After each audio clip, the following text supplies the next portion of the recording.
को मेरी तरफ से जय माता दी। कई लोग का ये प्रश्न सुनने में आता है कि माँ लक्ष्मी को चंचल क्यों कहा जाता है, इनका स्वभाव चंचल क्यों होता है, माँ लक्ष्मी एक जगह हमेशा वास क्यों नहीं करती हैं, वो कभी प्रसन्न रहती हैं, वो कभी रूठ जाती हैं और जब वो रूठ जाती हैं तब घर में सारे काम बिगड़ने लगते हैं, धन वैभव में कमी आ जाती है।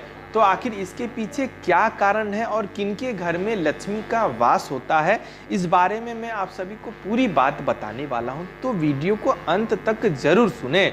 मैं आप सभी को बता दूं कि माँ लक्ष्मी को चंचल इसीलिए कहा जाता है कि वह एक स्थान पर स्थिर कभी नहीं रहती हैं। आप रुपए पैसों का उदाहरण ले लें, आज जो नोट हमारे पास हैं कल तुम्हारे पास होगा, वही नोट परसों और के हाथ में होगा। माँ लक्ष्मी एक ऐसी देवी हैं जो अपने भक्तों के द्वारा भक्ति करने पर, साधना करने पर, उनकी आराधना करने पर शीघ्र प्रसन्न हो जाती हैं और शीघ्र ही किसी गलती के वजह से उनके यहाँ से रुष्ट होकर चली भी जाती हैं। संसार में कई तरीके के देवी देवता हैं, हजारों करोड़ देवी देवता हैं, लेकिन माता लक्ष्मी की श्रेणी उन सभी देवी देवताओं में से बिल्कुल अलग है।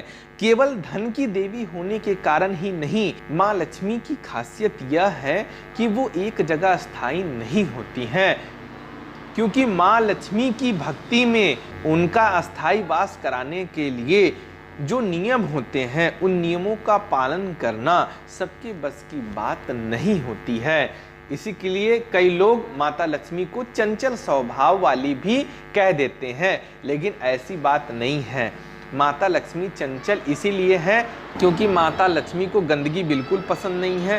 किसी के भी मन में अगर गलत भावना है किसी के भी प्रति, तो उनके यहाँ भी लक्ष्मी जी नहीं रहती हैं। माता लक्ष्मी की कृपा बस उन्हीं भक्तों पर, उन्हीं साधकों पर होती है जो किसी का बुरा नहीं चाहते हैं, जो बिल्कुल साफ सुथरा पवित्र अवस्था में रहते हैं और जहाँ रहते हैं वहाँ का भी वातावरण शुद्ध एवं पवित्र होता है।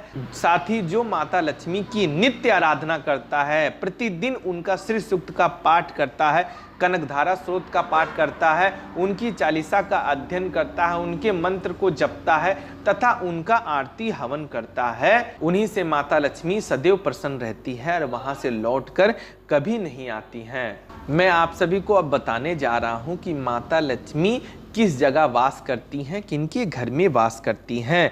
तो मैं आप सभी को बताने जा रहा हूं, बिल्कुल ध्यानपूर्वक सुनिएगा।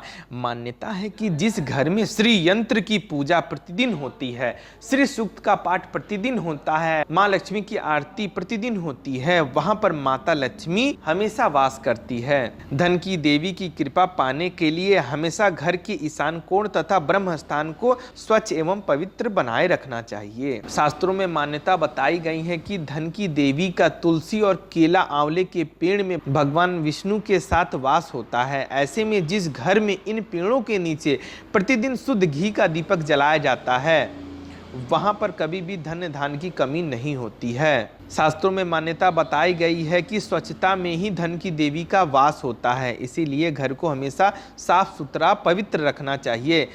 इसी प्रकार सफाई के लिए प्रयोग में लाई जाने वाली झाड़ू को भी धन की देवी लक्ष्मी जी का प्रतीक माना जाता है, इसीलिए उसे कभी भी पैर से ना छुएं और उचित स्थान पर रखें और लोगों की नजरों से दूर रखना चाहिए। शास्त्रों में मान्यता यह भी बताई गई है कि माँ लक्ष्मी की साधना कभी भी अकेले नहीं करनी चाहिए। माँ लक्ष्मी की साधना गणेश जी के साथ या फिर भगवान विष्णु के साथ करनी चाहिए।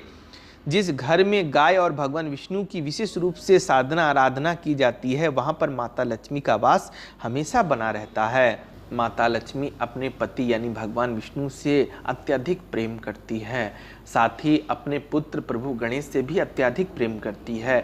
तो जहाँ भी भगवान विष्णु यानी नारायण की भक्ति होती है, प्रभु गणेश की भक्ति होती है, तो उन साधकों के पास भी माता लक्ष्मी खींचे हुए चली आती है, क्योंकि माता लक्ष्मी के पुत्र और पति की जो साधना आराधना करता है उन्हें माँ लक्ष्मी को बुलाने की आवश्यकता नहीं होती है।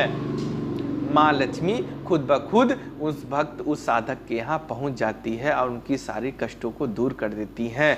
ठीक उसी प्रकार कि जहाँ श्री राम की आराधना होती है, भक्ति होती है, वहाँ हनुमान जी को बुलाने की जरूरत नहीं होती है। वे स्वयं ही दौड़े चले आते हैं और भक्तों की रक्षा करते हैं, उन्हें मार्गदर्शन करते हैं, उन्हें संकटों से बचाते हैं। ठीक उसी प्रकार अगर माता लक्ष्मी को आपको प्रसन्न करना है तो आपको भगवान गणेश के साथ या फिर भगवान विष्णु के साथ ही इनकी पूजा करनी चाहिए। केवल माता लक्ष्मी की पूजा अकेले नहीं की जाती है, ना इसकी शास्त्र अनुमति देता है। इस बात को आपको विशेष ध्यान रखना है। माँ लक्ष्मी के भक्त के अंदर, साधक के अंदर कोई लालच वाली भावना नहीं होनी चाहिए, किसी के प्रति दुश्मनी नहीं होनी चाहिए।